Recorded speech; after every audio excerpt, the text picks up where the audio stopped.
Hello friends, good morning. Welcome to another episode of World Cup 2023 with G. Krishnan on Gikku Diaries YouTube channel.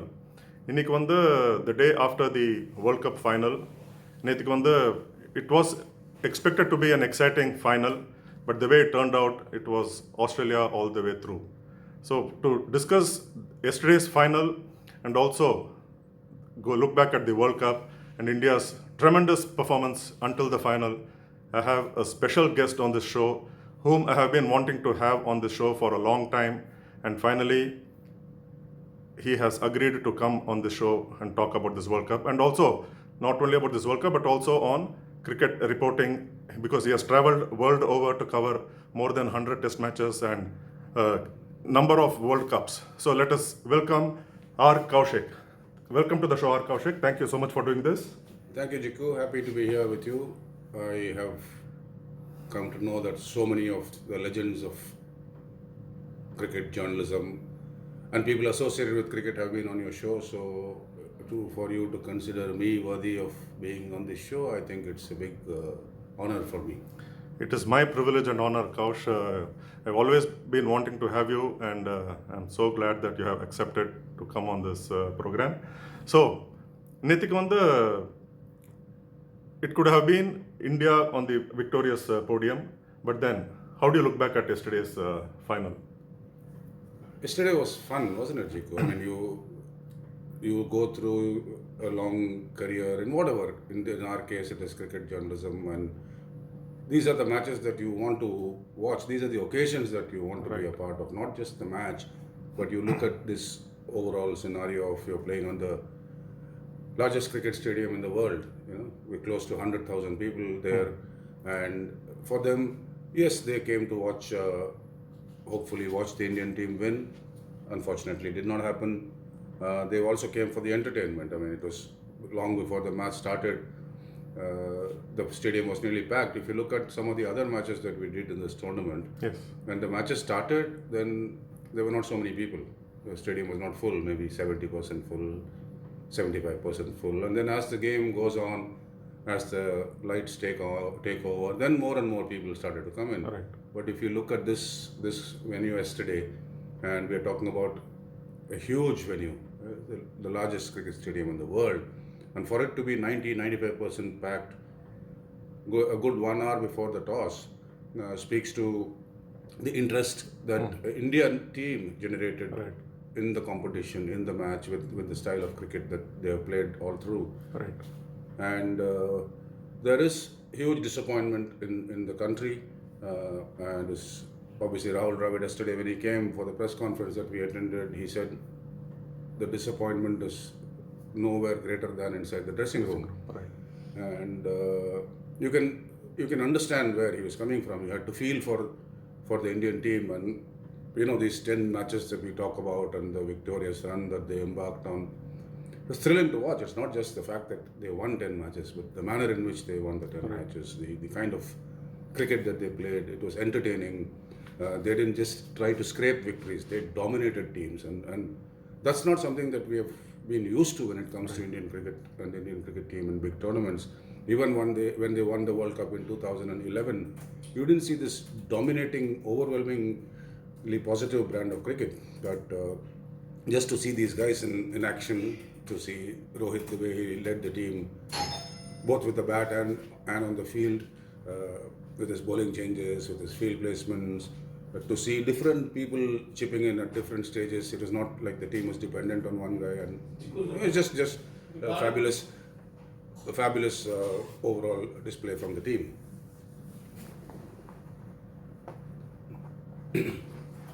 Yeah, it indeed was a brilliant performance by the Indian team. But then, what all could have went wrong on the D-Day of this tournament for India, wasn't it? Yeah, yes and no. I don't think it's not as if everything that could have gone wrong went wrong. That would be a little simplistic, right, Gikku? Because when you look at it, you had everything going for you in terms of form, in terms of momentum, in terms of support, in terms of a billion people egging you on, in terms of your own ambition and hunger and fire. And you know that a lot of these guys will probably not be around for the next World Cup. Right. Not probably, a lot of them will definitely not be around for the next World Cup. So they have their own inner fire to channelize. Yes, the toss went against India, but even in this tournament, they have shown that they are not overly fussed about the toss. Would they have liked to have batted first? Bowled first and put pressure on Australia for sure. But I don't think India lost because of the toss. Yes. I don't think it's just that Australia played better cricket. Let's face it. Sometimes Yes, other teams definitely. are allowed to play better cricket than your team is, and just the way Australia recovered after that early lashing from Rohit, and to have the discipline that they showed, to not concede more than 4 boundaries in 40 overs in the final of a World Cup. Yes. Very accomplished performance. I mean, you're talking about 3 of the greatest bowlers of all time in Hazelwood, Cummins and Stark. Right. And Zampa has been among the wickets throughout this tournament. So Australia pulled things back nicely. India didn't react as well as they have at other stages in this tournament. And that's why you look at it 80 for 2 after 10 overs and 240 all out. Maybe the batting was a little bit timid. You can say it was timid, but then the timidity was sort of forced on them by the discipline and by the enterprise of Australia's fabulous bowling group. Right. But then this whole World Cup with India winning 10 out of 10, they have given us some tremendous happy memories, isn't it? Right from Virat Kohli's 49th ODI 100, then becoming one better to 50th. Mohammad Shami's outstanding bowling performances. The way Rohit Sharma has given blazing starts, which was something which was so a joy to watch. wasn't it? Yes, of course. I mean, which is why you remember those 10 Right. wins. It's like it's not just, as we said just a couple of minutes back, it's not just the 10 wins. Right. And again, the team was not dependent on 1 or 2 individuals. You spoke about Kohli and the 300s and 765 runs for the tournament, which is the most runs by any batsman. Mohammad Shami, late entrant into the playing 11, 24 wickets, leading wicket taker of the tournament. So they led the charge with Right. the bat and the ball respectively. But then look at the number of contributions that came from other quarters. Rohit set the tone with 100 against Afghanistan in the second match, and followed it up with one blazing knock after another. It's to me the greatest disappointment was not seeing Rohit holding the cup aloft. Right, It's just the commitment to a certain style. To make the commitment is itself difficult, but that's one thing. And then to stick to that commitment, really impressive. He also showed in Lucknow when the pitch was different, when batting was not really, and stroke making was not really easy, that he could go back and bat in a way that he has batted in the past, where he bats time more than runs. Yes. So it's not just one single gear Rohit who will come and throw his bat. He chose his moments, he chose his bowlers. Even in the final, if you look at it, he was a little more respectful of Mitchell Stark, who was finding a little bit of swing with the new ball. Right. But once he realized that not much was happening to Hazelwood, he was down the track in a flash, playing just some audacious shots, and that's what stood out for me. That as the captain in the last sort of year or so leading into the World Cup, he laid out certain plans for the teams. He gave roles to specific people. He backed those people, even if they failed in trying to perform those roles. But when the captain puts his money matters where his mouth is, when he walks the talk and leads from the front in trying to further the cause of the brand of cricket that you want to play, then it is almost inevitable that it'll rub off on the rest of the guys. And that's why you saw, as the tournament progressed, how Shreyas Iyer blossomed, how KL Rahul was excellent behind the stumps and very good in front of it. Bowling, of course, Shami was statistically the best bowler for India. Bumrah was no less. The 2 spinners did an outstanding job. Right. Maybe Siraj will feel that he could have done a little more, but that's how it happens when you have a 5-man bowling attack and you say that 4 of them have had a really good World Cup. Right. Then you will just have to put yesterday down to the fact that in sport often there are no fairy tale finishes. Right. It would have been the perfect way to finish off the World Cup, with Rohit holding the trophy aloft in front of 100,000 people in India, sea of blue at the Narendra Modi Stadium. But that's not how sport functions. That's not how life functions, does it, Gikku? But sport is all about you win some, you lose some. But then they say cricket is, or sport is the ultimate winner. So continuing with R. Kaushik, he has been a journalist for, like I said, almost 3 decades, starting his career with the News Time in Hyderabad, then changing to Bangalore, having a long career with the Deccan Herald in Bangalore, and then switching over to wisdomindia.com, a website, and now he's a freelance journalist contributing to so many publications, and some of them include Deccan Herald, Hindu, and a lot of websites including CricBuzz, First Post, moneycontrol.com, cricketnext.com, The Federal, and he also has written 5 books till date. So we'll come to the books part later. But then Kaush, நேற்றுக்கு வந்து நம்ம with all thought, no, in the World Cup வந்து India started with a win against Australia and hoped that it will end the same way, the way Australia did it to India in 2003, wasn't it? And you were there covering that final, that entire tournament in South Africa. Did you sort of compare, or did 2003 come back to your mind when India was in the final yesterday?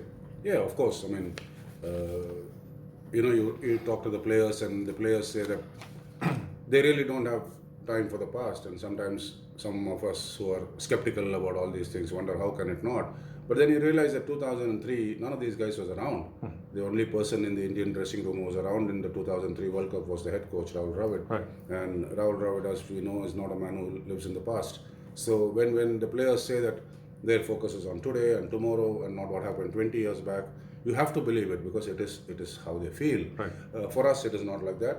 We were there 20 years back. We are still here, which makes us dinosaurs, I suspect. But it's all right. I mean, why trade it for anything else?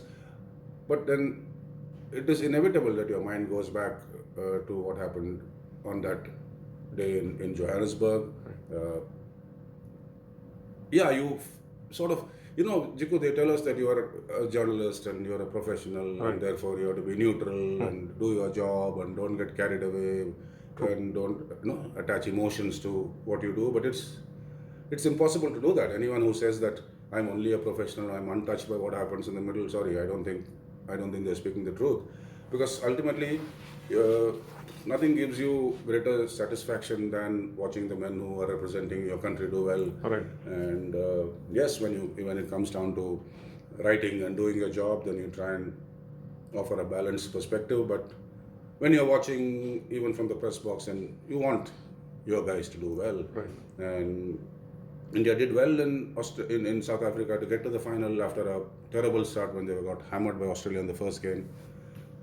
And in the final, they were outplayed. I mean, let's not forget that fact. Right from the first over, when Zahir conceded 15 runs and got involved in verbals with first Gilchrist, and then Hayden, it was just one-way traffic, 359 for 2, and then India really had no chance. I mean, there was a brief period when it drizzled for maybe 15 minutes in Johannesburg during India's run chase, and at that time India was ahead on the run rate, on the system that was being used in that tournament. Sehwag was going hammer and tongs, and at one stage you actually wanted the rain to continue, because you knew that that's the only way India could win the title. That you knew that once play resumed, Australia would be the obvious favourites to lift the title. So a small part of me, like small part of many of us, hoping that the rain would not stop, and then that.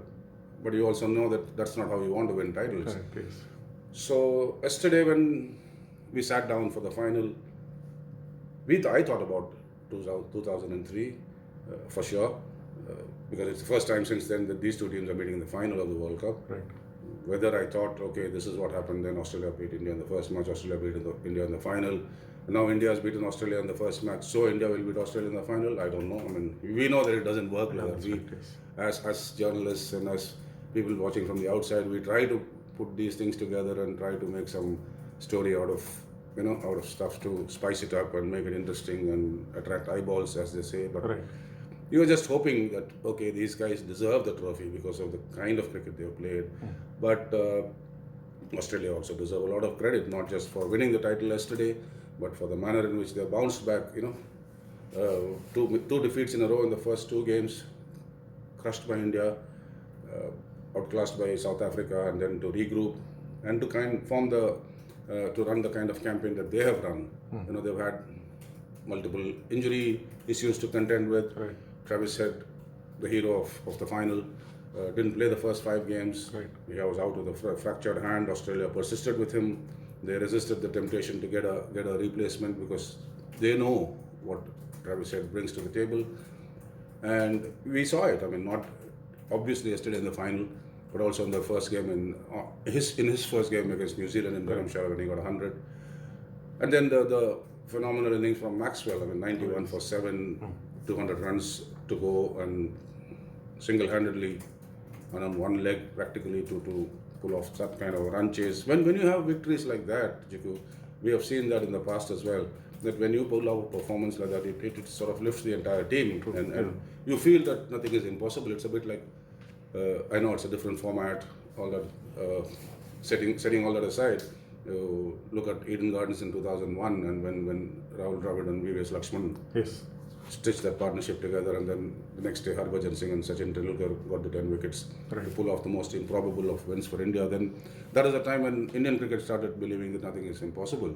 And this is a quality that Australian cricket has had for a long time. Australian sport has had for a long time, and when it gets reinforced in a tournament like the World Cup, where you have an injured guy, scoring this like unbelievable freakish double 100 and pulling off a game that they had no business winning, then it just sort of lifts the rest of the guys, and you saw what Australia can do on the big stage yesterday. You saw it again. So correct.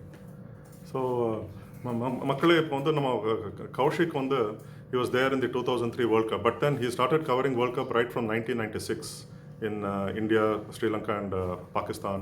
And since then, he has been covering all the World Cup matches, and 96, 99 in England, 2003 in South Africa, 2007 in the West Indies, which unfortunately India went out in the first... terrible World Cup, Gikku. Yeah, okay, that's something to be forgotten. And then 2011, which was probably the... Terrific World Cup. Terrific World Cup. See, from terrible in 2007 to terrific in 2011. And then 2015 in Australia, New Zealand, 2019 in England, and 2023 in India. So Kaushik, when you look back, you will have World Cups, what gave you, obviously 2011 must have given you the greatest satisfaction, but how has it been? How has it been covering World Cup over the last so many years? Yeah, if I want to be flippant, I will say tiring, but it's not tiring, it's fun. I mean, a lot of us got into journalism, into cricket journalism, because we like cricket, we like writing, and so when you have an opportunity to fuse the two of them together, then it's like a dream job. I mean, you're getting paid to do something that you want to do anyway. Of course, we need the money, right? You and I more than most people now, because we both are freelancers, so we are dependent on good friends sitting across from us and typing to sort of help us out with assignments. So anybody who's listening, please, we both are available. Please don't take it lightly. I mean what I say. But anyway, jokes apart, not actually jokes. It's a serious matter. It is a serious matter. But yeah, so it is fun to go. I mean, to be able to go to all these places, to be able to witness some of the greatest cricketers of all time from close quarters. And sometimes we take these things for granted. We feel it is our due. It's not our due. There are so many of us who do this job, and not all of us get these opportunities. So we have to be grateful that you've got the right breaks at the right time, that people have had enough confidence in you to allow you to go and cover, and people who read you have been kind enough to want to come back and read you again. So yes, our effort is there, undeniable, but that's the least that is expected of us. I think it's good for one's ego to say I was here and I was there and I was there, but at the end of the day, we are just the via medium, if you like. Maybe now the via medium is not so important because there is social media and people have almost direct access to whatever is happening, direct access to their heroes in a sort of oblique sort of way. But to be there at an era where we were like the go-between between the players and the readers, and to see how things have changed today, it's phenomenal. I mean, when we started off, we had no idea where journalism would be headed, where sport would be headed, where there is something called social media, and to be a part of this whole transformative process, really satisfying, really humbling. It puts you in your place. It gives you perspective and lets you know that probably are not as big as you think you are. Right. So இப்போ வந்து கௌஷிக் வந்து சொல்லிருந்தார் about how we are lucky to be not lucky, but we are being paid to do our work, watching cricket, writing about cricket. But then this also brings us to know the cricketers better. The whole of India will be worshipping the cricketers. But then we also, through our work, over a period of time, we develop that relationship between with the players, and some of the players that who you grew up idolizing are now on your contact list, so they know you know them, and it's so அந்த விதத்தில் பார்த்தனாக்கா Kaushik is one of those few journalists who has a very good rapport with the cricketers, not only from his generation but also from the senior from his earlier generation of cricketers. அது வந்து it's something that people will only be dreaming to be in that position. But then that's Kaushik and his work that has got him, his love for the game, his love for cricket, and so அந்த இது வந்து and his passion for cricket and writing is matchless. இப்போ வந்து I know Kaushik ஒரு 1999 இருந்தால் கௌஷிக் தெரியும். My first work in Deccan Herald was with Kaushik as my senior, and I always looked up to him, and I always tell him you're my எனக்கு அண்ணா மாதிரி, but not from the same mother. But then that is how I respect and admire Kaushik and his writing. And talking about this, Kaushik not just writing in newspaper and on the websites and all that, but he has written 5 beautiful books. For starting with VVS Lakshman's 281 and Beyond, followed by Wrist Assured of G.R. Vishwanath. Then he also in between got a book on India series against Australia, which is called 71-Year Test, The Journey to Triumph in Australia, which was for the Bradman Museum, a project that they had come up with. And then he also wrote 2 more books, R. Sridhar's Coaching Beyond, My Days with Indian Cricket Team.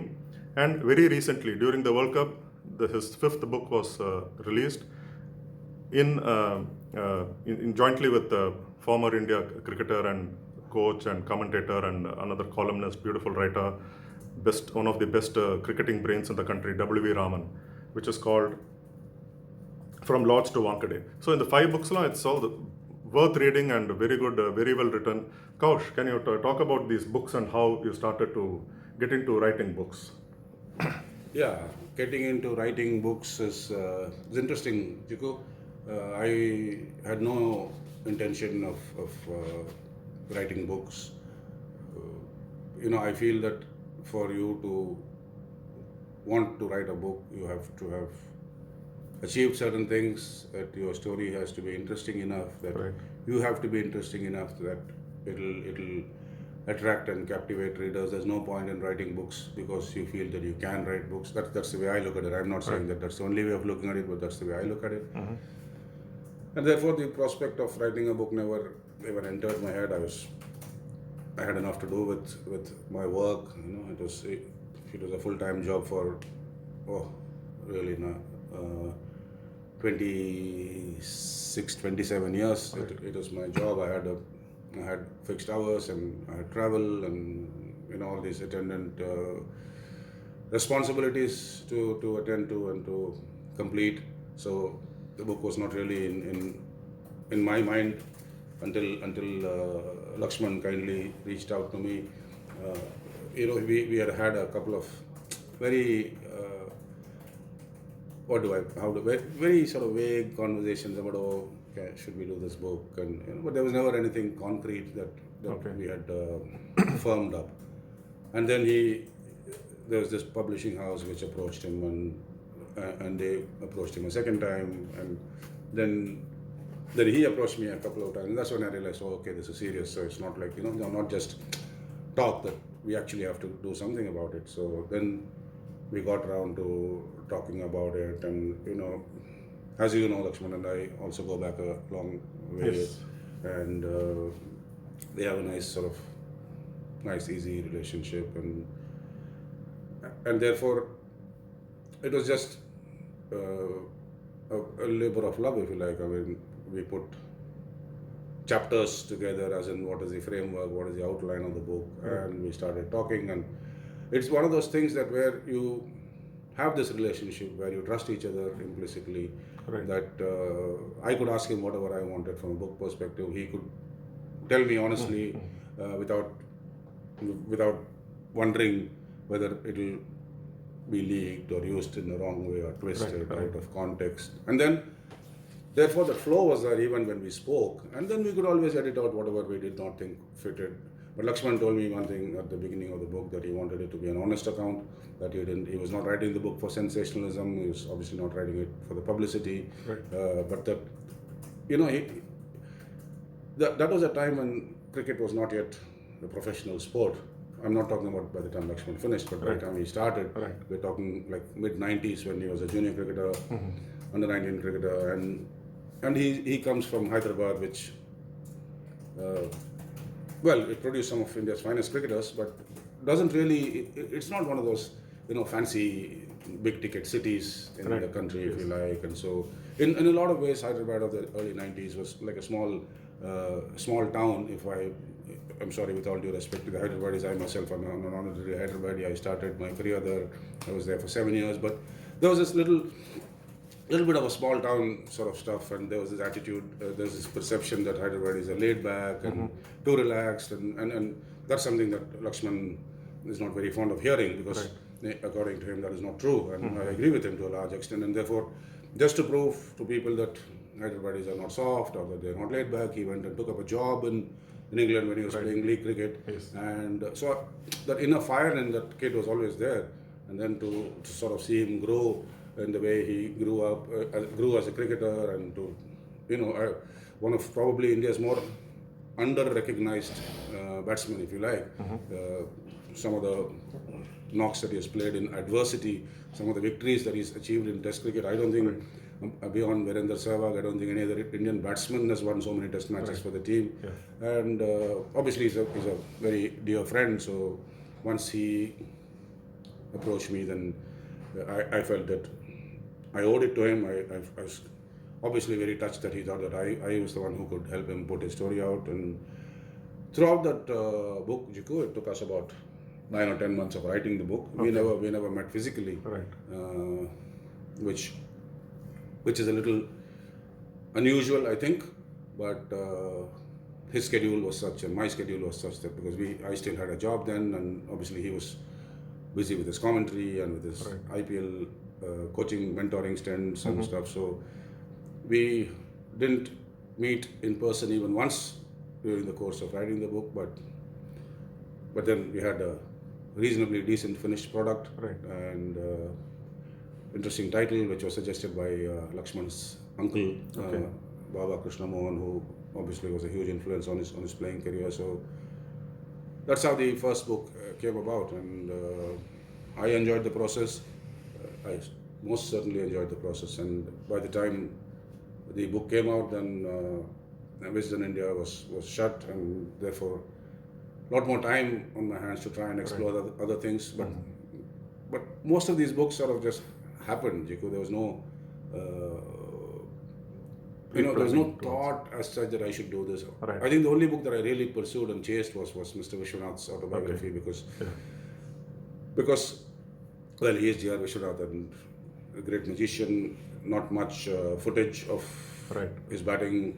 He stopped playing for the country early 1980s after the tour of Pakistan in '83, and so not too much footage, not too much information in one place about one of the greatest batsmen to have come out of India. So I felt that this is a story that, he's a very interesting, witty, funny man. You know him. So and a humble individual, very, very sort of modest and down to earth even today. And so I just felt that this is a story that had to be said. You just recently spoke about how this sport has allowed us to meet our heroes. One of the things they say is that it's better that you do not meet your heroes, because you will often come away disappointed. Well, my first cricketing hero was Sunil Gavaskar, and to have had the good fortune of meeting him reasonably regularly whenever we travel and during cricket matches for the last 20 years, 30 years, has been astonishing. It's like sometimes it's unreal, that you're sitting with him and having a cup of coffee or something like that, and therefore obviously Vishy sir and Sunny Bhai are brothers-in-law, so that was an added impetus, and I had to chase him and I had to chase him and I had to chase him and but certainly worth it. It was I thoroughly enjoyed reading all of Kaushik's, of course, articles and definitely these books. So let us ask Kaushik now, what is the difference in writing a regular copy for a newspaper or for a website and a book? Of course, the number of words is fast for a book, isn't it? Yeah, of course, yeah. And but the thing is, you don't write the book in one go. Right. We try and you have a 1,000-word piece, and then you have a deadline and you finish it. But the book it's a continuous process, isn't it? I mean, if you structure the book in such a way, then it sort of one chapter flows into the other. It doesn't have to be chronological. It doesn't have to be like that. It can, whatever you pick, but there has to be a flow from one chapter to the other chapter. So it's important when you sit down to discuss what the contents of the book will be. That's like an very crucial phase where you decide how you're going to structure the book, and so that takes a little more planning and a little more thought, because, like you said, it's about 70 articles. Right. Yeah. 70,000 word articles. But the most important thing is that when you write your stuff, if you are writing your column or your articles, and you're writing as yourself, Right. and it's your voice and it's your thinking, and it's I know there's a lot of yours there, but it is More of the the individual's subjects, perspective. Yeah. Whereas when you're writing, you're co-writing somebody else's autobiography, then it is not your voice. It's not your thought. It's not your business to come to the forefront. You have to be like in the background, and you have to make sure that when somebody reads it, he feels that yes, VVS has said this, or Mr. Vishwanath has said this. Not that it's not Kaushik's voice. Right. So that is something that you have to be conscious about, that you are just the vehicle.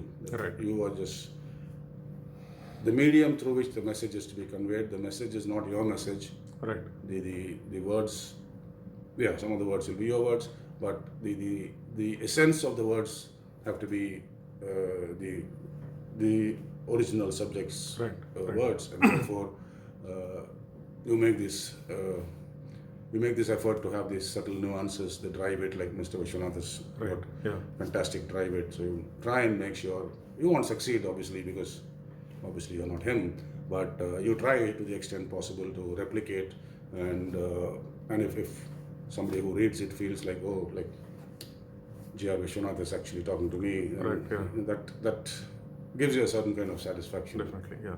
That you have not imposed your voice on the subject. So with R. Sridhar's coaching and beyond. But then you have written two other books. One is on India versus Australia over the years, and also recently the From Lodge to Wankhede with W.V. Raman as a co-author. How different were these two books compared to the books you wrote on VVS Lakshman, Mr. Vishwanath, and R. Sridhar? Yeah, so Lakshman and Vishy sir's books were autobiographical. Sridhar's was not so much of an autobiography as a memoir. He wanted to talk about to reflect on his experiences of being the fielding coach of the Indian national team for 7 years. Right. And again, Sridhar and I also go back a long way. From my days in Hyderabad, he started playing for Hyderabad when I was working there in Newstime.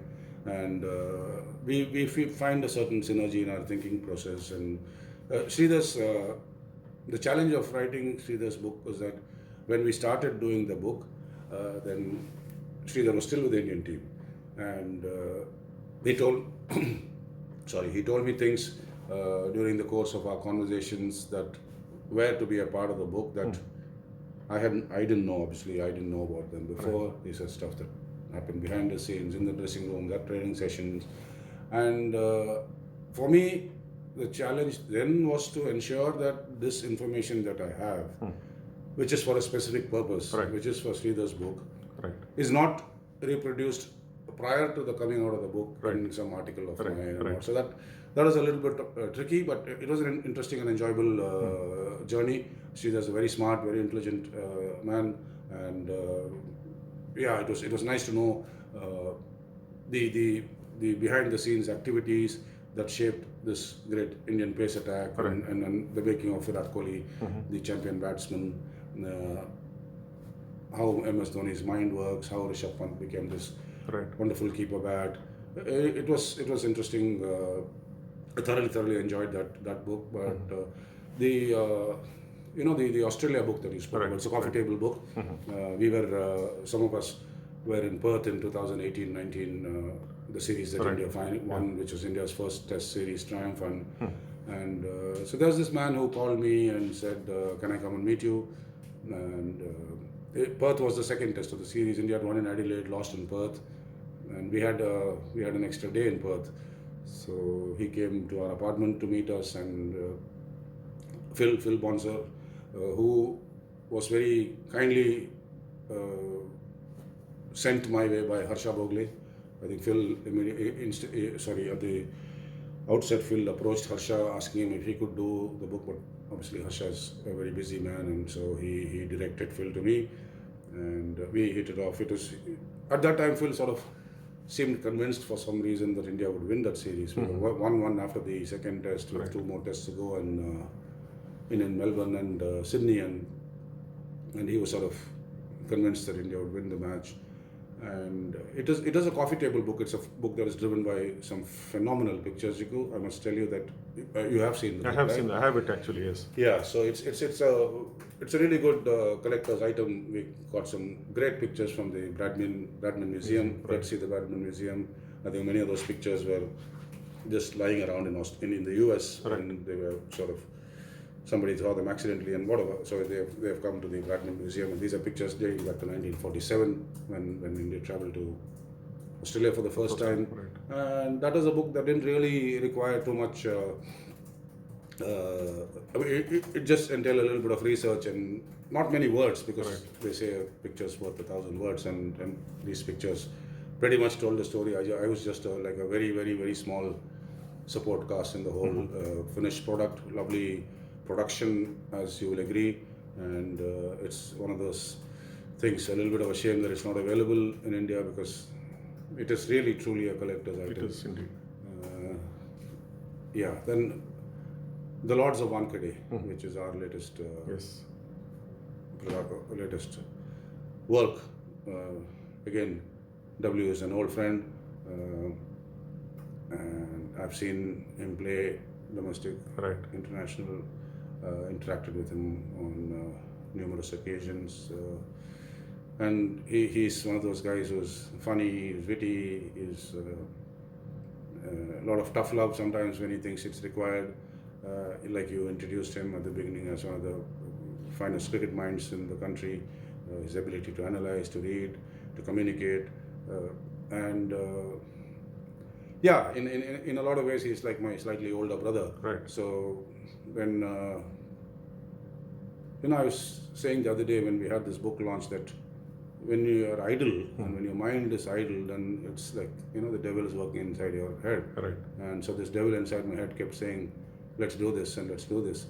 And since the World Cup was coming up, this is something that we embarked on about a year and a half or so back. And the idea was to get it out before the World Cup, to sort of have something different in terms of these 2 World Cup victories in '83 and 2011, and both had huge impacts on Indian cricket in their own separate ways. But in between those World Cups, those 2 triumphs, there was so much that happened in Indian cricket, and so that's what set me thinking that why don't we talk about it? And then I realized that the first sort of 10 years of that 28-year period, I was not so much. I was in school, then I was in college, and I'd just come to the profession. But W was there as an integral part of the cricketing infrastructure for a significant period of that first 10 years. And beyond, of course, but especially those first 10 years. So I approached him and asked him if this is something that might interest him, and he was very quick to say yes. And we sat and talked, and we decided that one person would do the writing because we don't want a disjointed book, which is bound to happen when two people write separate chapters. So we wanted one voice, we wanted a continuity, a style, and therefore we decided one person would write the book. And we sat down, we talked about things and his inputs. I was there at some of those events personally, physically, so some of my inputs, most of his inputs, and then that's how we collaborated. The book hit a bit of a roadblock for about 8-9 months in between because both of us were caught up in our different things. But then with the World Cup approaching, we had to decide whether to go ahead with the project, shelve the project. So we said we have done 30-35% of the book, let's go ahead and finish it. And sort of things just happened quickly, and fortunate that it was out in the middle of the World Cup. Right, yeah. So, Kaushik வந்து ஒரு என்ன article கொடுத்தாலும் for different publications he would make sure that the articles are not repetitive and gives they on a story told in different ways, and that's something which is unique about Kaushik among many other qualities. Kaushik has covered cricket the world over, all the test playing nations he has gone, covered. So அதில் 100 test matches was his 100th test match was to be in Sri Lanka some 6 years ago, and அதில் to his surprise all the other journalists surprised him on the match eve, the test match eve, and got Virat Kohli to present a specially signed autograph by the Indian team to mark the occasion. And நம்ம see why Kaushik is not on the screen is he is a very shy guy, camera shy. He will talk, but he is a camera. That is why he is not coming on this show directly. இப்போ how was it, Kaush, when of course now when the video பார்க்கும்போது could make that you were shy to get it from Kohli, but can you explain, tell us the moment getting a t-shirt signed by the Indian captain before the press conference in Sri Lanka 6 years ago? Yeah, it was very kind of the BCCI to have recognized the fact that somebody was doing a 100th test match. It was very sweet. Before talking about Virat Kohli and the T-shirt, I'd also like to thank some of my other friends, a lot of my other friends who gave me one of the greatest gifts of my life. So there's an album that they made, which has got messages from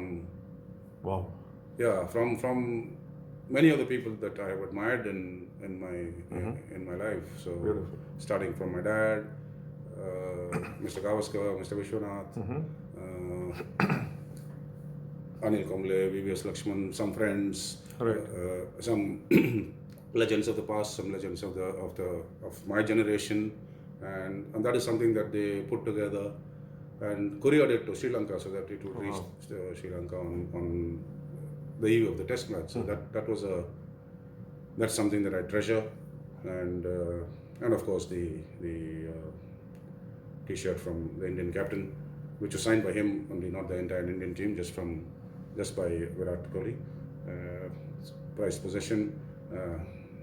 It feels good. I mean, it is a job, and so many things have helped you along to that place, because first of all your organizations have had enough confidence in you to send you out, and you've been lucky enough to form some wonderful relationships along the way. So it just feels good that having invested so much in the sport, that there's a little bit of recognition, if you like, or so it made me feel good. But I know I didn't play 100 test matches, just covered 100 test matches, so it's important to also remember that it's not an on-field achievement. It's just something that happened. So this talks about how humble Kaushik is. Doesn't talk much about himself, but talks more of the game and the players and all that. So இப்போ Kaushik has been around for 30 years and seen cricketers grow right from their childhood days to some of them from their childhood days. So இப்போ we'll ask Kaushik, how has the relationship between journalists and cricketers changed over years? Because minadi we could even, we have heard of stories of the journalists entering the dressing room and having, sitting with the players even during matches, as the matches go on, talk to them and all that. But now it's sort of, so much has changed. So can you talk about the changes in the relationship between players and journalists over the years? Yeah, I don't know about journalists entering dressing rooms and talking to players. Gikku, I can personally say that I have never entered a dressing room except once in Chinnaswamy Stadium. Okay. At the end of a day's play in a Ranji Trophy game to meet Mohammad Azharuddin, the former India captain. And I told him I wouldn't come to the dressing room, but he said today's play is over and everybody's left the dressing room, so come on over. So that's the only time I've entered a dressing room during a match.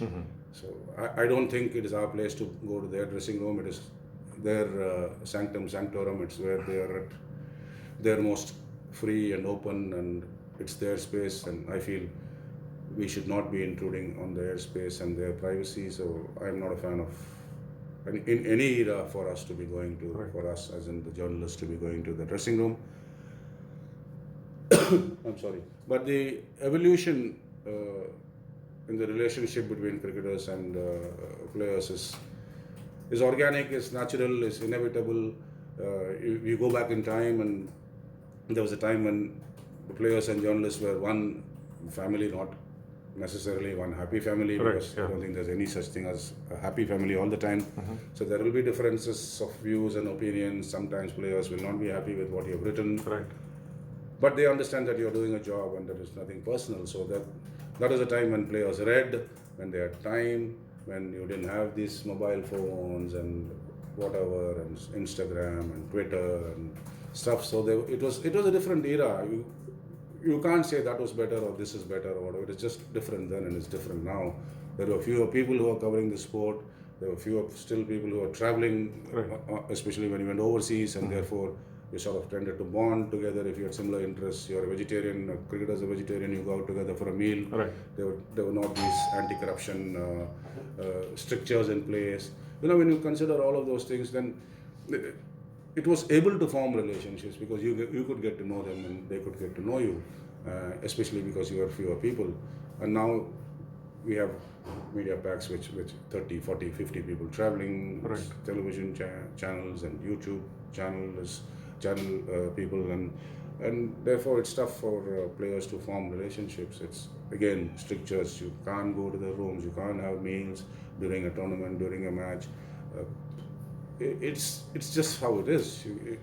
Whether it is good, whether it is bad, it's not for me to say, but it is different. It has changed for sure. All of our relationships are with the guys of a different generation. And if you look at this generation, of course, all these guys are all 20 years younger than us. Also, most of them are 20 years younger than us. So you cannot have probably the same wavelength as they do. But it is impossible. It's easy for us to say, oh, these guys are arrogant and they are aloof and they stay away from us and they keep us at arm's length. But what other choice do they have? Right? We are just so many of us, and how do they strike that balance? Would it be nice to have a rollback and have relationships with players? Of course, for sure. But is it possible? I'm afraid I don't think so. So another quality about Kaushik is he loves, of course, watching cricket, and not only international cricket, but he's there among the firsts before a ball is being bowled for a Ranji Trophy match or a domestic match in India. Not only the seniors level, but also at the junior level. That is Kaushik's love for cricket and sport in general. So on that note, it was fantastic listening to Kaush, and it is certainly my honor and privilege to have him on the show. And Kaush, thank you so much for this, and it was thoroughly, I loved listening to you. Thanks, Gikku. Thank you for having me, and to all of you who are listening / viewing, I'm sorry if I bored the life out of you. Not at all. It was not at all boring, and we would still want to talk more about Kaushik and his experience and of covering cricket, but probably we'll have it at a different stage later. Thank you so much. Take care and stay safe. Thank you, Kaush. Thanks, Gikku. Bye. Tata, bye-bye. Bye-bye.